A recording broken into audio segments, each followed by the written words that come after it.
Before start today's session, let's give me a overview like what we have discussed yesterday. So we discussed about the pattern action file and the couple of routines which they have written inside the routines, and actually the flow how they have written the actual code inside the routines, and wherever they need they simply calling that routine, and if they want they can return the control, otherwise they can execute the code. And we have seen few statements, patterns and pattern action statements which are presented in the pattern action file, the existed pattern action file. We have gone through them, and most of the thing is whatever we discussed in that pattern action language session, the basic statements and commands. So most of them are there. So if you find anything that might be you have to go through the actual pattern action language, the complete pattern action language file, and you can get some idea. And if you guys feel anything, just let me know, if you guys are not able to uh, like you know find anything, if you have any queries kind of thing, please let me know. I will try to do some analysis and I will let you know. Okay, so in today's session I'm going to discuss about the overrides, one of the component which we have in the quality stage rule sets. Okay, classification file, dictionary file and pattern action file we have seen, and the reference tables also we have seen. In the pattern action file they will simply call this a table wherever they need. At the red of symbol they can put it, and they can call these reference tables, and they will catch that written value, and based upon that value they will do some they will execute some kind of pattern action statements.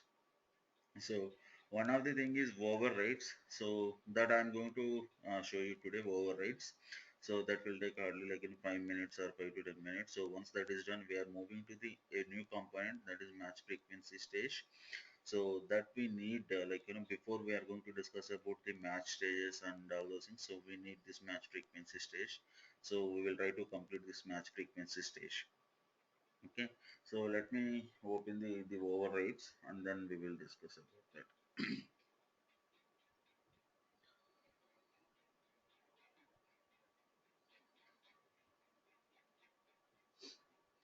So here you can see, right, one of the component is overrides. Here you can see that. Okay, so before going to discuss about this one, let me tell you one small thing, so that you guys can easily understand what is overrides. First of all, I'm going to the test. Here you can see here, right? So I'm going to the test. Okay, I'm just giving my name here. When I test this string, okay, so what exactly it will, at the back end it will try to execute all the flow, whatever the flow till now we discussed, the classification file, dictionary file and the pattern action file, the whole execution flow. We have seen, right, the quality stage execution flow. Whenever I enter some string, when I click on this test this string, it will do all this, the whole flow. It will execute the whole flow for this string, and it is giving the values here, whatever the column names you are seeing here, these are all the dictionary field columns or dictionary file columns, and respectively it is showing what is the pattern. Here it is giving it as a plus symbol. That means gopi is not presented in the name field. So that is the reason why it's showing here it is a plus symbol. And all other you are seeing it here, these are all the dictionary file columns. As I told you, at the back end it will try to execute couple of algorithms to do some kind of matchings and all those things. So these columns we will generally use whenever we need in the matching stages. So apart from that, the input string whatever you are giving and the actual name whatever you are giving, and along with that it is giving the pattern also. The pattern is nothing but simply plus here, because I am passing only one token, and that is an undefined token. So that is the reason I am getting the default classification code for that, that is plus. Okay, so now if I want to override this one, I can simply go to the override component. There I can specify gopi and how I want it. I want it as a kind of abbreviation, or first name or last name kind of thing. So whenever I come back and when I test it here, it will automatically show the plus symbol, or instead of plus it will show whatever the classification code I have defined it there. Okay, so if you want, before going to start your standardization, if you want to test couple of strings exactly how the rule set is giving, so you can come here, you can simply like you know test your strings. See, Krishna, it is able to identify, might be it has it or not. We need to check it.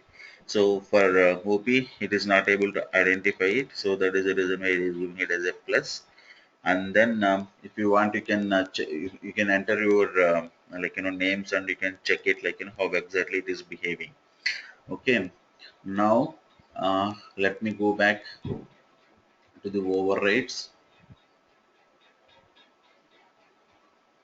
So here the input token, if I enter token, the standard form is like this.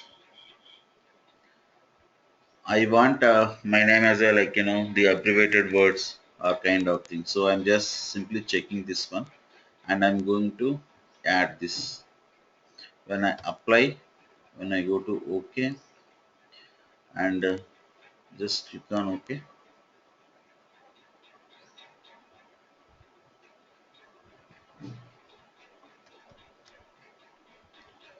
So as I told you, whenever you are doing any changes to your rule set or kind of things, first of all you need to provision it all. That means a kind of compilation for your rule sets. So whenever you design any job, first you will do the compilation and then you will execute it. Right? In the similar fashion for rule sets, we have to do the provisioning and then we need to use that.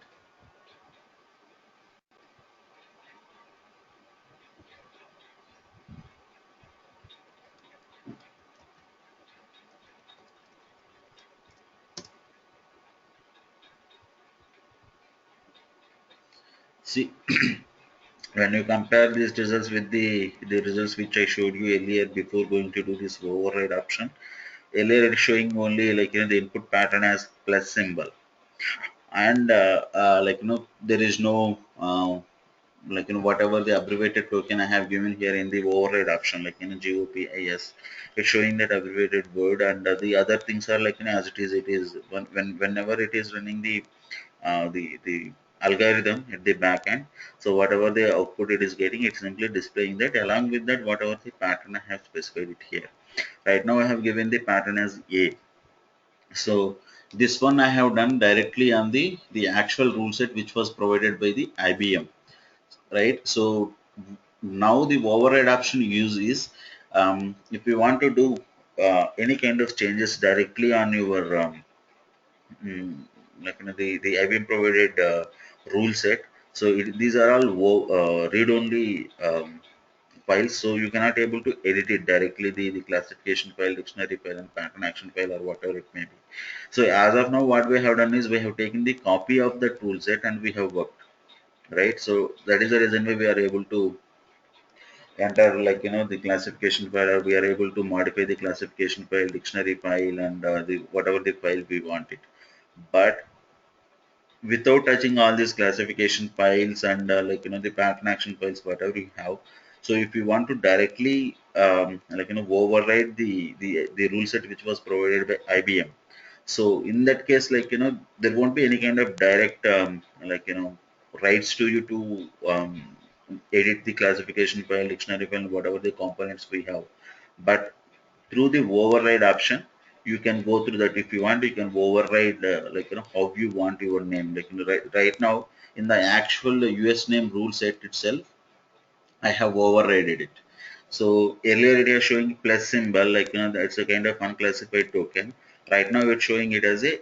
That means I have overridden it through the override component in the actual IBM provided rule set. So one thing is, if you want to do in any kind of changes directly to the classification file and dictionary file or whatever the files you want, the IBM provided rule set won't allow you, because those are the read-only files. So if you want to do any kind of changes directly on your files, you just need to take a copy of that and you need to do all your changes on the copy rule set.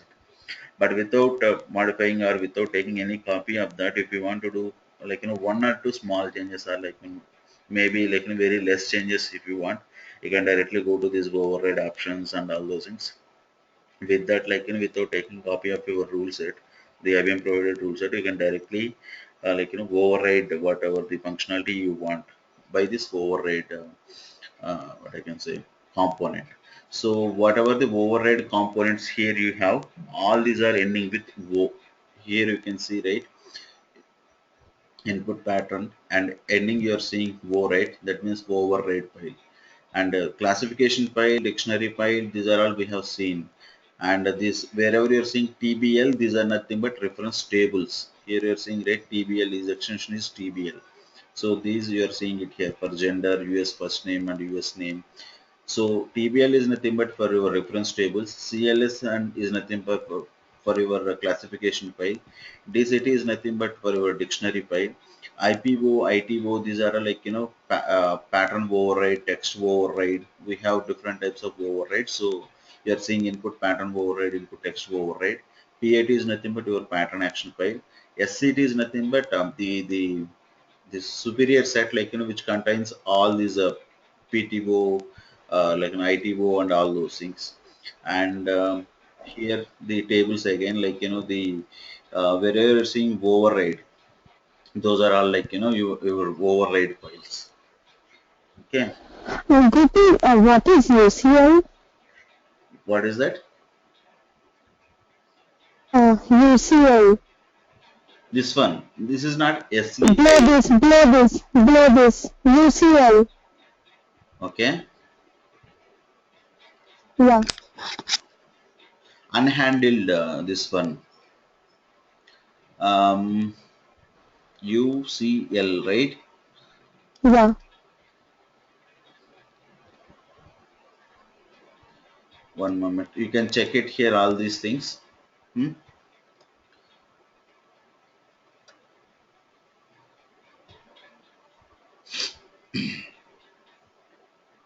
And the dictionary file, let me go through that first of all, what components we have. If we consider one set,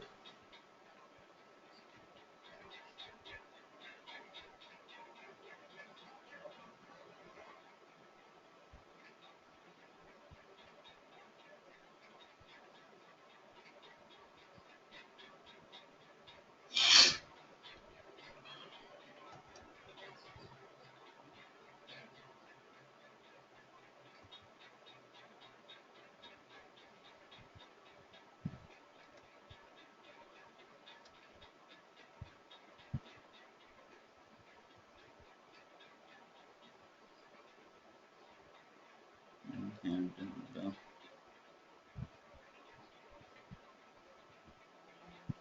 this is O, right, at the end. UTO.